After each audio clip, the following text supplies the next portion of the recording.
8'de Sağlık tüm hızıyla devam ediyor. Şimdiki konuğumuz uzman diyetisyen Elif Melek Avcı Dursun. Elif Hanım hoş geldiniz. Günaydın, hoş bulduk hocam. Merhabalar.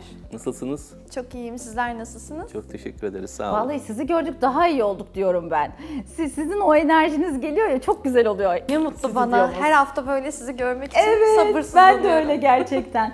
Bugün güzel konularımız var. Hemen başlamak istiyorum iznin olursa. Tabii ki. Fonksiyonel besinler ve sağlık üzerine etkileri nelerdir Elif Hanımcığım?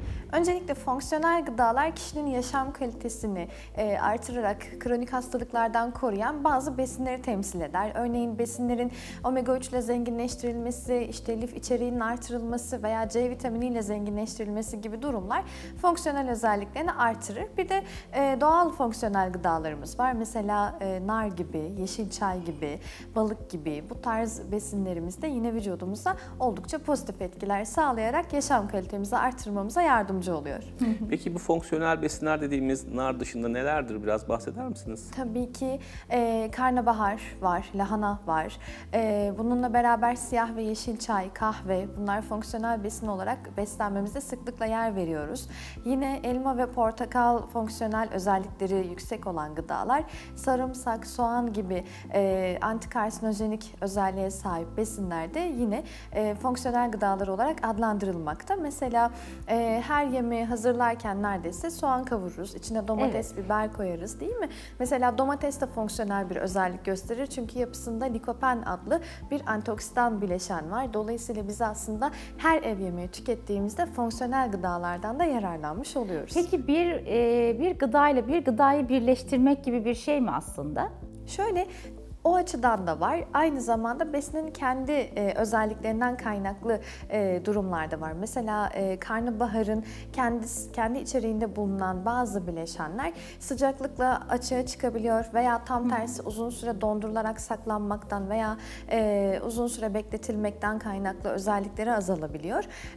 Dolayısıyla fonksiyonel gıdaların neyle kullanıldığı da önemli. Ama tabii sonradan hani endüstriyel olarak zenginleştirilen gıdalar da var. Mesela sütün içine D vitamini konulması veya yumurtanın omega 3 yönünden zengin olması da o gıdanın fonksiyonel özelliklerini artırır. Evet, kesinlikle. Peki fonksiyonel gıdalarla beslenmek bize ne katar? Hayatımıza neyi değiştirir? Mesela fonksiyonel özelliği olan bir besin düşünelim. İşte fitosterollerle, fitokimyasallarla zenginleştirilmiş ve posası yüksek bir besin örneğinden ilerleyecek olursak bu tarz gıdaların işte her 1,8 gramı kötü kolesterolün düşürülmesinde %20 faydalı gibi özellikleri var.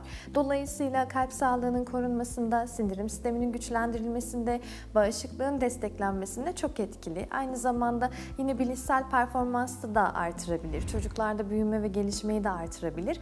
Dolayısıyla beslenmemizin çeşitli olması ve her besinden yer vermemiz günümüzde bizim ve sağlığımızı korumamız için çok daha faydalı olacaktır. Fonksiyonel besinlerle siz diyet programı, yani ben diyet demiyorum aslında, sağlıklı beslenme programı hazırlıyor musunuz? Evet, mesela bunu biraz detaylandırmak istiyorum ben. Bir de hangi yönde etkilerler bizi? Bir de bunu söyleyelim sağlıklı beslenme protokolüne eklediğimizde. O kadar çok şey var ki, örneğin diyetlerin vazgeçilmezi yeşil çay ve işte normal şartlarda kullandığımız siyah çay. Yeşil çayın o kadar çok özelliği var ki mesela biraz iştahı kapatarak gıda alımını azaltması ve dolayısıyla enerji alımının az olmasıyla beraber kilo vermeye yardımcı olması en temel özelliklerinden bir tanesi. Yine katejinler var, içerisinde flavonoidler var, birçok antioksidan bileşen Yağ yakımını bulunuyor. çok hızlandırıyor. Tabii ki bu da yağ yakımını artırıyor. Aynı zamanda hücrelerin daha hızlı detoksifikasyona yardımcı oluyor ve kötü maddeleri ortamdan uzaklaştırıyor. Antioksidan, antimikrobiyal özellikleri var. Aynı zamanda kötü kolesterol ve yüksek kan şekeri üzerinde de düzenleyici bir rol oynuyor. Tabii ki tek başına bir etkisi var ama diyetle beraber kullandığımızda daha yoğun etkileri karşımıza çıkıyor. Bununla beraber günde yaklaşık 2-3 kupa kadar yeşil çay tüketildiğinde yine kan basıncının da dengelendiği görülmüş. Dolayısıyla bu gıdayı günlük beslenmemize eklediğimiz takdirde sıcak veya soğuk fark etmez. Bu tarz özelliklerinden yararlanabiliyoruz. Bu da yine fonksiyonel bir katkı sağlıyor. Bunun dışında yine beslenmemizde Tokoferoller çok önemli. Bu da E grubu, E vitamini grubuna denk gelir. Özellikle işte kabuklu yemişler, ceviz, badem. Onun için ara öğünlere koyulur. Evet, mesela E vitamini de yüksek antioksidan özelliğe sahiptir. Dolayısıyla bu antioksidan özelliğiyle beraber yağ yakımını desteklerken aynı zamanda metabolik artıkların hücrelere zarar vermesini de engeller. Yine C vitamini yüksek olan diğer fonksiyonel gıdalarımız, işte meyveler özellikle günlük biz en az 400 gram kadar bir meyve tüketimi öneriyoruz. Çünkü hem yüksek posa hem yüksek antioksidan kapasitesine sahipler. Dolayısıyla her ara öğünde bir meyvenin olması veya kahvaltı ile beraber ya da öğlen yemeklerinde salatalarımıza biraz portakal dilimlemek veya biraz elma rendelemek ciddi anlamda... Ananas da güzel oluyor Elif Hanımcığım, Ananas değil mi? da tabii. Ananasta da bromelain denilen bir madde var. Bu da ödem atımını ve yağ yakımını kolaylaştırıcı özelliklere sahip. Elif Hanımcığım, sizi bulmuşken yeşil çayımızı nasıl demlemeliyiz? Yoksa sallamalardan mı yapsak daha iyi olur ya da nasıl demlenir? Hemen küçük bir öneri alacağım sizden. Şöyle, günlük her kupaya sıcak su miktarı yaklaşık 200-250 mililitre olacak şekilde her kupaya yarım tatlı kaşığı kadar yaprak yeşil çay kullanılabilir. Ben genelde evde olmayan, aktif olarak çalışan ya da seyahat eden kişilere poşet çay olarak öneriyorum. O da biraz daha tadı güzel. Mesela ananaslı içilebilir. olanları var. Tabii ki daha fonksiyonel özellikleri var. İşte ahududulusu, C vitaminisi. Aynı mı kendi demlediğimizle? Kendi demlediğimizden tabii ki biraz farklı. Kendi demlediğimizde etken madde ne kadar açığa çıkıyor bilemiyoruz. Bekleme süresi biz genelde en fazla 2 ila 4 dakika arası diye öneriyoruz. Fakat bazen oluyor, işe dalıyoruz. French press'in içinde o yeşil çaylar uzun bir süre bekliyor. Veya tam tersi az bir su miktarına çok yoğun konulduğu zaman yeşil çay. Bu da tansiyon bozukluklarına neden oluyor. Özellikle diyete başladığı zaman kişiler yeşil çay ya da diğer bitki çaylarını çok kontrolsüz kullandıklarında tansiyonla ilgili problemler yaşıyorlar ve bunu ne yazık ki direkt diyetten olduğunu düşünerek diyete karşı bir O cephe küçük alıyorlar. çay bize sanki böyle çok zararsız gibi geliyor gözümüze. Aynen öyle. O yüzden daha dikkatli kullanılması Ay, çok gerekiyor. teşekkürler. Bak ne kadar güzel altın çizilen şeyler varmış içerisinde. Bir yeşil çay demlenmesinde bile. Evet. Peki fonksiyonel beslenme bağışıklık sistemimize etkisi nedir? Bizi hangi hastalıklardan korur? Fonksiyonel özelliği olan gıdaların genelde probiyotik içeriği fazladır. Dolayısıyla sindirim sistemi aracılığıyla bağışıklık sistemine yine destek olurlar. Aynı zamanda içeriğinde yine likopen fazla olabilir, tokoferoller fazla olabilir, sarı kırmızı rengi doğal olarak veren beta karotenler bulunabilir. Bunlar da yine bağışıklığı destekleyen antioksidan gücü yüksek olan bileşenlerdir. Aynı zamanda omega 3 desteği yine hem bağışıklığı güçlenirken aynı zamanda kan yağlarını düzenlemeye de yardımcıdır. Aynı zamanda bazı besinler C vitaminleriyle veya E vitaminleriyle antioksidan özelliği artırıldığı için daha yüksek bağışıklık koruyucu özelliğe sahiptir. Aslında dengeli ve yeterli beslendiğimizde bütün bu gereksinimlerimizi karşılıyoruz. En basitinden geleneksel mutfağımızda sürekli soğan ve sarımsağı kullanıyoruz. Bu bile bağırsaklarda yaşayan yararlı bakterilerin devamı için önemli. Aynı zamanda bu yemekleri hazırlarken yine içine bir miktar domates koyuyoruz. Pişirme süresine dikkat ediyoruz. Ama örneğin bir gıdayı kızarttığımız zaman bu besleyici özelliklerinin birçoğu ne yazık ki kayboluyor. Derin yağda, yüksek ısıda uzun süre kızarttığımız zaman mesela karnabaharla ilgili çok ilginç bir bilgi var. Bunu çok yüksek sıcaklıkta kızarttığımız zaman karnabaharın o antikarsinojenik özellikleri veya koruyucu özellikleri kayboluyor sıcaklıkla beraber. Yumurtalı yaparlar falan ya.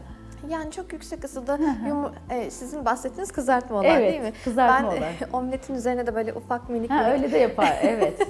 doğradıklarını düşünmüştüm. Genelde daha düşük ısılarda çok fazla besin değerini yok etmeden pişirdiğimizde onun koruyucu özellikleri artar. O yüzden aslında gıdaları nasıl tükettiğimizden ziyade nasıl pişirdiğimiz de çok daha öncesinde önemli. Peki Elif Hanım, o kadar güzel bir yere değindik. Karnabahar, brokoli gibi, havuç gibi böyle buharın üzerine pişirin. Sakın hani içerisine suyun atmayın derler. Siz ne diyorsunuz? Evet, buharda pişirme en sağlıklı yöntemlerden bir tanesidir. Çünkü herhangi bir sıvının içinde olmadığı için besin değeri suyla beraber kaybolmaz. Özellikle B grubu vitaminler, C vitamini veya suda çözünen diğer vitaminler haşlama yöntemiyle veya suda pişirme diğer yöntemlerle çok hızlı kaybolabilmektedir. O da ne yazık ki besin değerini düşürebilmekte. Ben bir de şunu soracağım. Şimdi geleneksel beslenmede aslında diyelim ki şu anda karpuz dönemi, karpuz yiyoruz. Evet. Ama kışın karpuz yok. Ama üretilen karpuzlar demek ki bir anlamda sera ürünleri oluyor. Bunlar arasındaki farka ne diyorsunuz? Mesela domatesin şu anda hakikaten en çok üretildiği dönem. Normalde domates mevsimindeyiz şu anda. Ama yaz kış artık domates var. Yani o serada üretilen ürünler sizce fonksiyonel oluyor mu? Ya da biz normalde bu bahsettiğiniz ürünleri kullanırken sürekli mi kullanmalıyız, yoksa her dönemin kendince bir fonksiyonel besin grubu yani Mu var, evet. var. Yani sera olmayan. Ne demek istediğimi Evet, anladınız mı? anladım.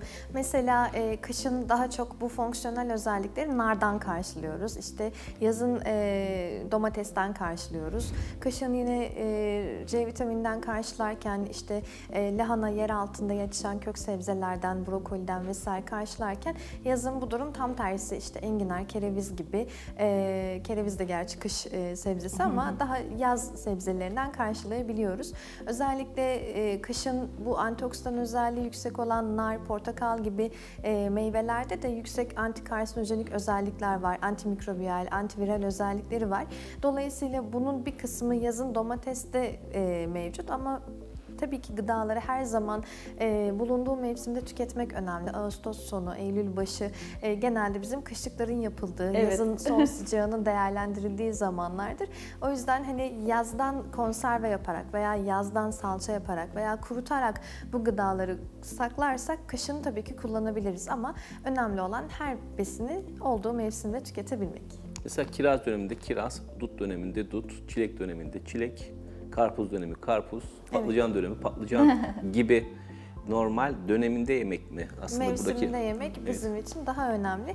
Mesela dutlardan bahsettik. Kırmızı mor meyveler daha yüksek antioksidan kapasitesine sahip diğer meyvelere oranla. Dolayısıyla bunları da yine yazdan buzluğa koyarak, dondurarak en azından o kapasitesini birazcık tabii kaybedebilir ama kışın bağışıklığımızı toparlamak için yine kullanabiliriz. Fakat hani serada yetişen bir meyvenin o anki besin değeri yazın olduğu kadar iyi olmayabilir. Kesinlikle. Peki Elif Hanımcığım, meyvelerimizi sıvı olarak mı tüketmek sizce çok daha iyi, yoksa katı olarak mı tüketmek çok daha iyi? Aslında şöyle, bir besini ne kadar hızlı tüketirsek o kadar unutuyoruz.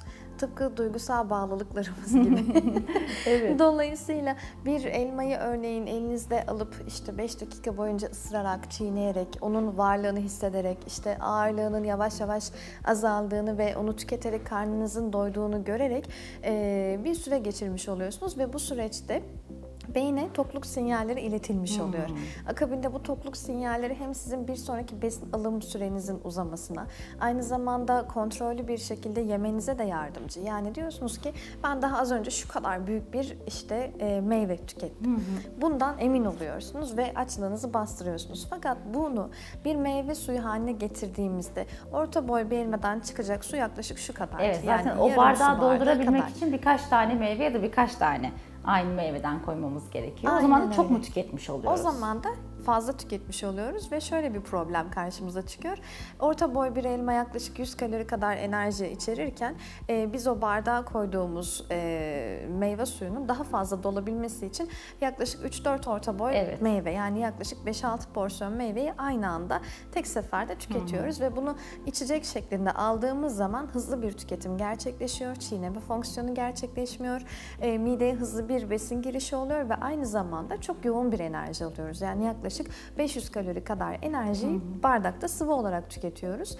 Aynı zamanda ısırarak tüketmediğimiz için yine o tokluk sinyallerinde problem yaşadığımız için bir sonraki öğüne daha çok acıkıyoruz. İşin glisemik indeks boyutuna geldiğimiz zamanda da o meyvenin posasını alamadığımız için sıvı formda bu sefer bir sonraki öğüne daha şiddetli bir açlık yaşıyoruz ve özellikle kan şekerinin yükselme hızı sıvı besinlerde daha yüksek. Kesinlikle. Bunu ben birçok diyetisyenden duymuştum zaten. Ama ben o kadar güveniyorum ki sizinle tanıştıktan sonra sizin ağzınızdan da 8'de sağlık seyircilerine duyurmak istedim açıkçası. Çok teşekkürler. ederim. Çok Önemli sağ bir olun. konuydu bizim için. Vermiş olduğunuz güzel bilgiler için çok teşekkür ederiz. Bugünkü konuğumuz uzman diyetisyen Elif Melek Avcı Dursun idi. Kendisine vermiş olduğu güzel ve güncel bilgiler için çok teşekkür ederiz. Programımız kaldığımız yerden tüm hızıyla devam ediyor.